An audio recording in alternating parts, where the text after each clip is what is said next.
Hi, everyone. Janet Majors here from Wise Women Podcast. Today, we have an amazing woman joining us. Her name is Shara Hegde, and she is the CEO of Alpha Public Schools in San Jose. And we had the delightful pleasure of meeting this year at ASU, and Shara's story just touched me. And today, Shara is nice enough to share her story with us. So, shall we begin? Let's begin. Okay. Well, Shara, you told me about your grandparents' influence on you. How did your grandparents' experience really shape your educational pathway? Yeah, thanks so much for asking, Janet. It was great to meet you at ASU GSV. I always talk about my connection with my grandfather. He was a really incredible man, and he came to this country, to the US from India back in 1945, 46, post-war. And he went and did a master's at Stanford under the professorship of Frederick Terman, who was a pretty well-known professor back then. And Mhm. after he finished this master's degree, he had the opportunity to stay in the United States. And there were some opportunities at some companies opening up there in the Palo Alto area. But instead of choosing those opportunities, he went back to India and he opened several engineering programs at different colleges and spent a lifetime of service in these programs. He ended up becoming vice chancellor of a major university over there and spent so much of his career in educational leadership influencing generations of students who went on to become prominent engineers. Upon his passing, people spoke of his leadership and shared many moments with our families about the impact he had. And 60 plus years later, I went to Stanford and also got a master's. And there were a lot of things I could have done with that degree. But I chose to go into educational leadership like my grandfather because I saw a need and I saw the opportunity to make an impact and to use that degree for good. I had some opportunities to go and pursue a traditional pathway in a school district, but an organization called Building Excellent Schools came calling, and they gave Mhm. me a fellowship to start my own school. And it Mhm. was years of traveling the country, looking at different types of charter schools that were making an impact in low-income communities, studying what they did, figuring out what worked, figuring out what didn't work, and then designing a model that would work for the community that I wanted to serve, which in this case was East San Jose. I was fortunate enough to work with an incredible school district, the Franklin McKinley School District in San Jose, and got that charter approved. And we opened our doors in 2010. And within 3 years of opening, we were a California Distinguished School. Wow. Wow. So, yeah. And then we did it again 5 years later, which I'm really proud of. So our success continued. By that point, we merged with a bigger organization, Alpha Public Schools. And I had taken over the academic programming for all four of our Alpha Public Schools at that time. It was a great experience. I learned a lot, made a lot of mistakes along the way, but it was a really important opportunity for me to flex my leadership, lead more students, lead more staff. And then in 2021, our CEO made the decision to move back east to be with his family. And I had the opportunity to decide, did I want to step into that role? And the board did hire me to become the CEO. And I'm incredibly thankful that they did. And I've now been in that role now going on 4 years and had the incredible opportunity to lead this great organization. We are working our hardest post-COVID to continue to make gains for students, as well as being a community school to support their families and make sure they're along the journey that our kids are on to get to college. Many of our students are the first generation of their family to go to college, and so that's a big deal. And we really hope to see them persist. It is a big deal. And you kind of incorporated my next question was why teaching, why education. So I'm just going to jump straight on to why charter schools and public schools? How what made you choose that direction? I mean, clearly you made the right choice and the schools think so, but there must have been something there. Yeah, Aside from your grandfather who there's a story there. There is. And I think my grandfather sacrificed so much to make this decision, to come back, to support his family, and to put down roots, versus potentially staying here and having a super high paying job um, in the United States, and to have a completely different trajectory for his family. And I think I saw some of that and the importance of being someone who commits to a community, of someone who gives, and someone who believes in a mission that is bigger than themselves. So I took many of those lessons from watching him in his element. I grew up actually with him and on the University of Mysore campus, but also spent many of my teenage years going back to India. And we used to sit on the porch side by side and read. And I would go to events with him sometimes and watch how he influenced others. And I saw like the impact he could have, and I wanted to make a similar um, impact on the world. Now, this was an intelligent man who could have done many things and made a lot more money with his degree, but he chose service. And in that same way, I saw public education as that vehicle for my service, and I wanted to make that commitment. In that same vein, I worked in the public education system for many years, and I've worked in traditional systems, and I've seen that sometimes they aren't the most effective at serving the students that they intend to serve. Sometimes bureaucracy does get in the way, sometimes red tape gets in the way. Mhm. The charter system is a way to circumvent some of that.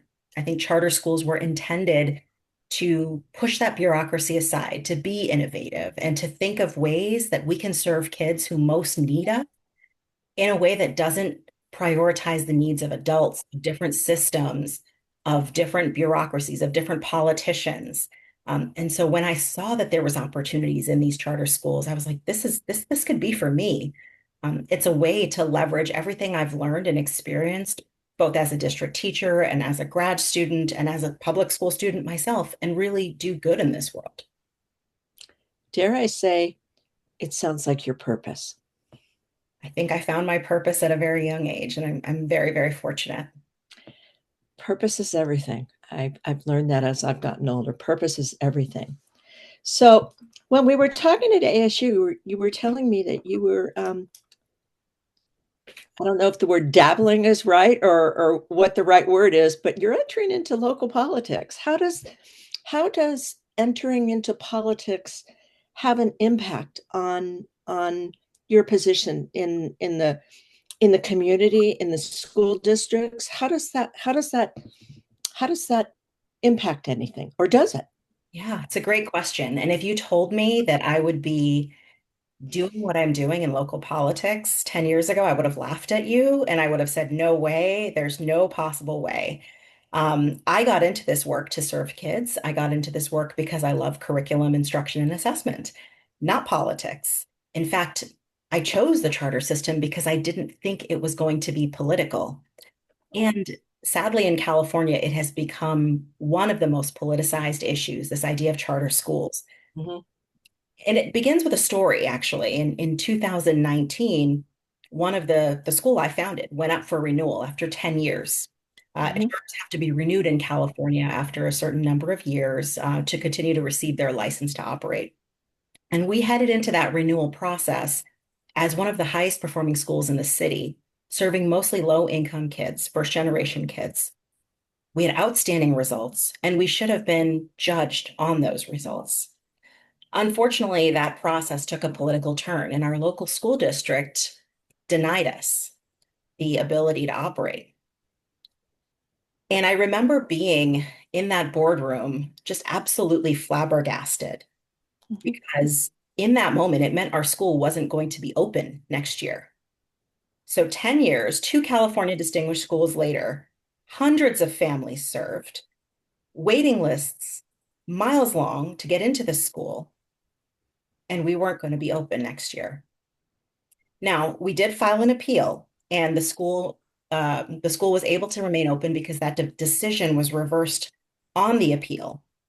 But it was about 3 to 4 months of uncertainty for those families about whether their school was going to be open, Mhm.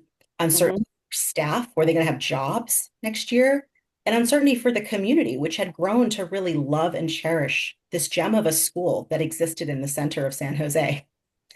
And I learned in those 3 months that as hard as I worked to establish those results for my students, that could all be stripped away on a politician's whim.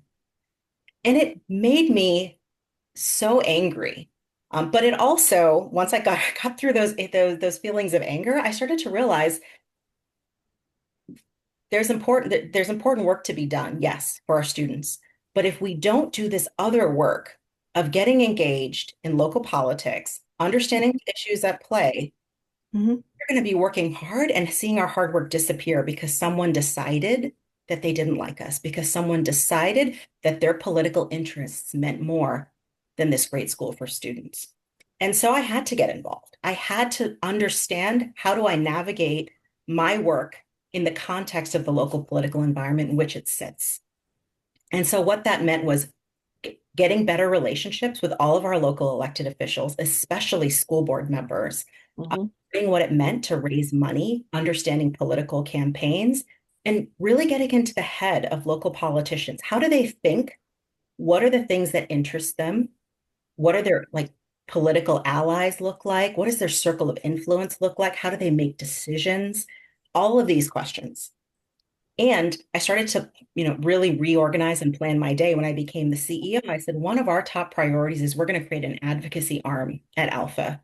We are never going to be in a situation where one of our schools gets denied based on political reasons again. And that Good has, for you. that has Good for you. to go. Um, and it's tough because I think being involved politically, it's a real test of your emotions. One of the best pieces of advice someone gave me was no permanent friends, no permanent enemies, just common interests. And I work in a field where I see policy passed by legislators that hurts children every single day. And I feel that emotional reaction all the time. And I have to temper it and say, no permanent friends, no permanent enemies, just common interests. Like, how do I work to help this person understand that actually there may be a better way, or there may be a different interest that we can align on, and you don't have to support bad policy that hurts children. So it's always a bit of a juggling act. It's a little bit of a compromising, and also sometimes, what is the expression? Eating humble pie, learning how to pick your battles.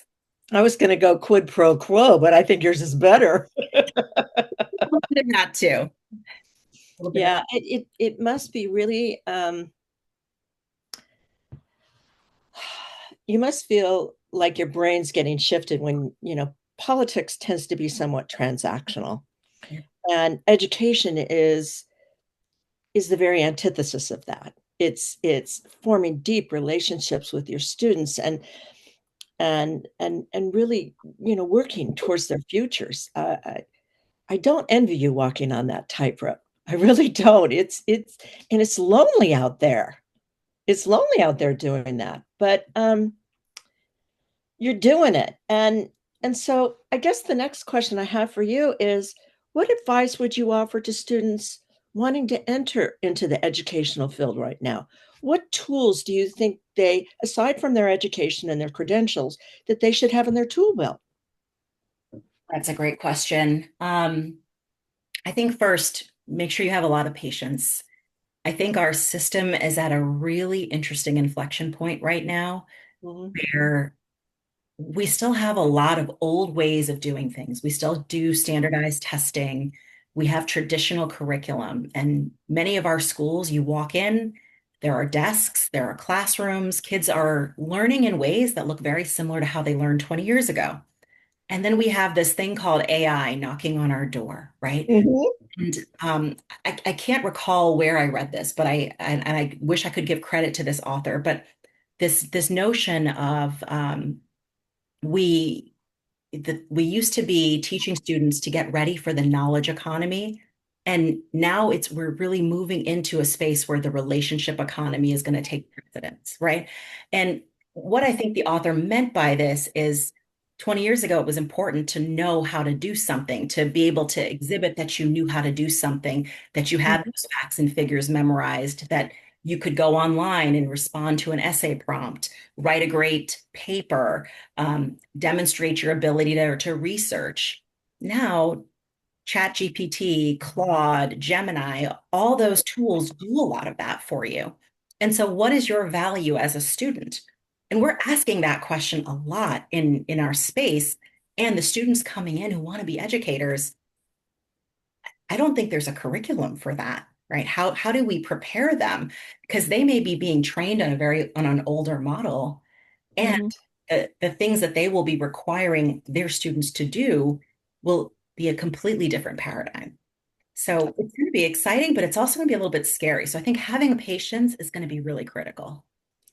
When I had my startup, critical thinking was at the top of the list Mhm. in terms of skills-based training I wanted to teach. And honestly, I think even more than back then, the ability to critically think for oneself in a sea of massive amounts of misinformation is still as equally important 6 years ago as it is. It's probably even more important today. So, you know, it, how do you then, how is AI affecting education as a whole? Are we going to have to completely throw away the old paradigm, or do we merge part of the existing paradigm into a new paradigm of learning? I think it's the second. I think we do have to figure out what can come from the old paradigm and merge into the new paradigm. But I do think we have to figure out how to assess learning differently. That's a place I would definitely start. So the paper that is assigned to students to, on a Monday that you turn in on a Friday and you're doing the work at home, that's a tougher thing, I think, to evaluate as a teacher. Who did the work? To what Mhm. level did students actually do research on it, and then from what sources? All of that, those questions come into play. But to your point on critical thinking and the ability to present knowledge, defend knowledge in the moment, verbally, I think there's some real power there. So yes, you can rely on research from some of these great AI tools, but are you able to synthesize it? Are you able to apply it and think critically in the moment, which is really what we want our students to be doing when they go out in the real world? That's what they're going to have to do. The trickier question is for folks who love standardized assessment, how do we incorporate standardized assessment into this? Right? Because Mhm. I think that is a non-negotiable for a lot of folks. We need our students to demonstrate mastery in some way. And in particular at the like state and federal levels, that is still a thing we're facing in schools. So You know, I'm a little bit older than you. um, I grew up in the era where, if you write a paper, cite a source. yeah. And I kind of see AI as another source. And the first time I cited AI as a source, I was scared to death to see how my readers would feel about it. Like, oh my God, she chickened out, blah, blah, blah. But I was really surprised by the response of, thank you for citing AI as a source. Because when you think about AI in many ways, it's probably the least biased piece of information. So if you're looking for a neutral place to start, it's probably the best place to start. But I think some of the problems is it's a really simple solution. Just cite your source. Yeah. And if AI is your source, that's okay, but just cite it. Yeah. Yeah. And so that one I struggle with when I talk to younger kids about how to write a paper and and really using your critical thinking skills as you formulate the format for your argument, Right. because the argument is all based on facts, and it doesn't matter where the facts come from as long as they're facts. Yes. And as long as, if they're outside of your resource, you cite the source, you're all good. So I'm slightly struggling with that, but I'm sure I'm not the only one, and it must be really hard for teachers to do that. But you were talking about how this is going to affect learning. How do you see teachers adapting to this? That's a great question. And I'll be transparent at Alpha, we are still figuring this out. We had several of our teachers participate in a community of practice this year through the generosity of one of our funders. And they actually had the opportunity to present some of their learnings at the AI show at ASU GSV. Um, Really? It was an incredible opportunity, and I'm incredibly grateful for their work because it really kickstarted, I think, some work internally we needed to do. We know Hmm. it's coming, and so you can either sit back and have the train run over you, or you can actually put down some train tracks and say, "Okay, train, let's go." Hmm. So now I think we have a plan as an organization to create a policy, to create some guidelines, to create our vision for this. And many of these teachers are coming back to us and saying, "Hey, like we're happy to take the lead and to share results of our pilots and to help inform policy and to identify and troubleshoot what's going on in the space." Because I think a big feeling that they're having is we as educators have to model openness. We have to model what it's like to embrace the tools that are coming, and we have to do this with discipline. We have to understand what is working well, what's not working well, and to be able to share those best practices with each other, so that when our students come in and they want to use tools, we have the right framework to approach what they want to do as well. So, if I understand you correctly, students are going to be adapting as equally fast as teachers are going to be adapting. I think so. Yeah. So, here's the $64 question for you. Where do Okay. you see it being in 5 years? That's a great question. Gotta have a big crystal ball for that one. I hope that that AI is going to be a really meaningful learning tool for our students, number one. I also hope that like it gives us some license to really rethink the teaching profession. So in my dream world, I would love for us to be able to use AI in a way that takes some of the lift off of our teachers on tasks that are not as high leverage as Mhm, potentially the more complex critical thinking based teaching tasks.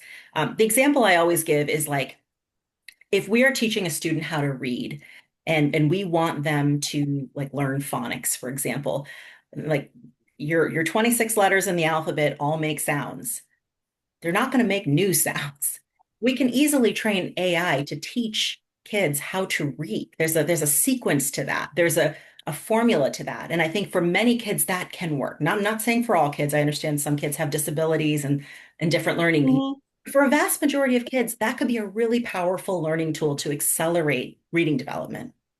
Now, what could that mhm, a teacher to do? An early elementary teacher, they can focus on comprehension. They can focus on escalating a student's ability to really comprehend a text. They could focus on building schema. Like there's so many things that a teacher could do that are more powerful than than the basic rote task that an AI agent or an AI tool could do. So I think about it as a possibility to really think about our best teachers, how are we using their time? Our best people, how are we using their time? And people always say, treat teachers like professionals. Okay, mhm. Well, they are professionals. let's give you the most important work that is so critical to a student's success, and then let's outsource all the rest of this to AI. Mhm, If it's a pretty standard formula, it should be fairly simple to do.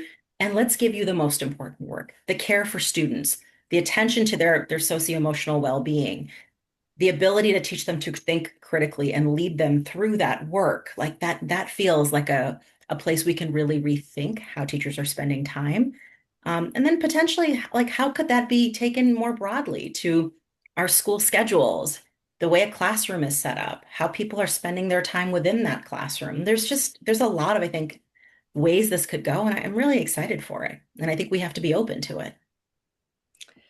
why do I think, as I'm listening to you, that I'm listening to a future director of education for the state or the Department of Education? I so enjoy hearing your how you see it in the present, but how you can visualize it going forward.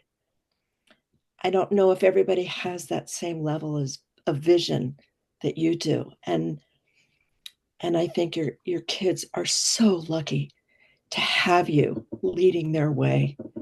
I cannot wait to see where you're going to be in 5 years. I cannot wait. Any parting words of wisdom you'd love to give? Oh man. I mean, I think that for me, the part of the journey is like never stop learning. I think when you think you have it figured out, or you think that other people don't know and you know best, like you've lost. There's something to be gained from, you know, that book that you haven't read yet, that speaker you haven't heard yet, that Mhm. podcast that you haven't tuned into. And I am constantly seeking things out like that. There's always a book that's like, half open on my nightstand. There's always a podcast I'm half into and trying to finish. Um, and so, and I'm 20 years into my career right now. Like I started in the classroom and I was 22 years old, and I'm 42 now. And I think there's a world in front of me that I still have to learn. And I talk about AI a lot. I'm constantly looking to learn more. And I think that my words of wisdom to folks are just keep learning. Like there's so much out there. And even if you don't know who that author is or you don't know who that speaker is, what nugget can they offer you? If you go into every conversation or every book as what nugget can you take away from this, it makes life really pleasurable, and it feels wonderful that you got some small thing out of it. And I don't know, I love that. I love feeling like 1% better, if you will. Um, Oh, I'm right there with you. I'm 69 and I'm more of a geek now than I was in my 20s, 30s, and 40s. yeah, I wish I could go back to college right now because I Yes, yes. have reading books and engaging in some of these conversations and learning from others. Um, some of my best learning has been from my peers, people who have so generously like opened their doors to me and see like I'll go look at their schools, or I invite them to my schools and say, give me feedback.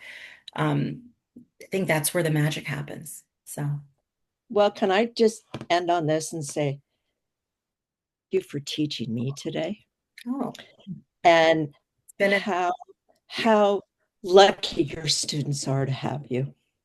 thank you. Thank you.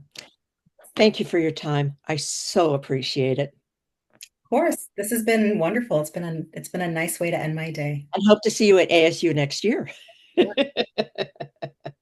Thanks. Okay.